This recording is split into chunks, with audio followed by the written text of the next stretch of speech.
The Federalist Papers were a collection of 85 articles and essays written by Alexander Hamilton, James Madison, and John Jay. They promoted the ratification of the Constitution, as referred to in the title of the book, a collection of essays written in favor of the new Constitution, as agreed upon by the Federal Convention, September 17, 1787. The papers were released at a critical time. They closely followed the ceasing of the Constitutional Convention, which lasted from May 25, 1787 to September 17, 1787. The time the papers were released is relevant because the papers advocated for the ratification of the Constitution, and the Constitution had just been drafted at the convention. Now that we have a brief background of the Federalist Papers as a whole, let's take a look at a specific paper. We're going to focus on the Federalist-45. This particular paper was written by James Madison under the pseudonym Publius, who is also the primary author of the Constitution. In this paper, Madison considers the alleged danger that comes from too much power given to the federal government that will take away from the power of the state legislatures.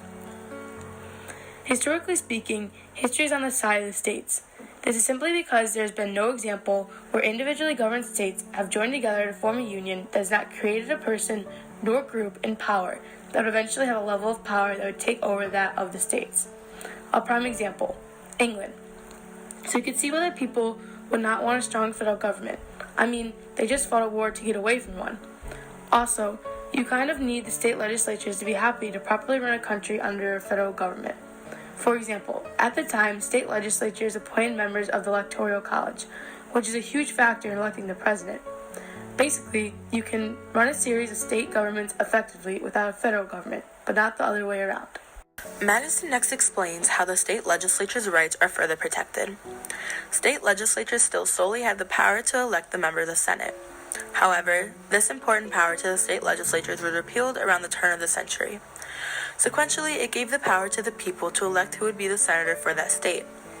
Madison makes it very clear in this document that the purpose of the Constitution was to be able to create a government around it that, in comparison to state governments, would have very few but necessary powers. The following is an excerpt from the paper. The powers delegated by the proposed Constitution to the federal government are few and defined. Those which are to remain in the state governments are numerous and indefinite. The former will be exercised principally on the external objects as war, peace, negotiation, and foreign commerce, with which last the power of taxation will for the most part be connected. The powers reserved to the several states will extend to all the objects which, in the ordinary course of affairs, concern the lives, liberties, and properties of the people, and the internal order, improvement, and prosperity of the state. This explains how lots of power remains in the hands of the state and pushes the notion that the Constitution is by no means trying to undermine the authority of the state. Madison next describes a power that will be given to the federal government that it did not have under the Articles of Confederation, which was an addition which few oppose. This new power was the one to regulate commerce. The federal government can now regulate commerce with foreign nations, between the states, and also between the native tribes.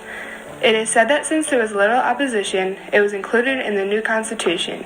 This again shows the notion that there is still no plot to steal power from the states.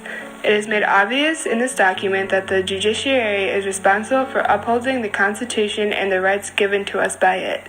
Since the judiciary is failing to do so, it is said that the people are the natural guardians of the Constitution.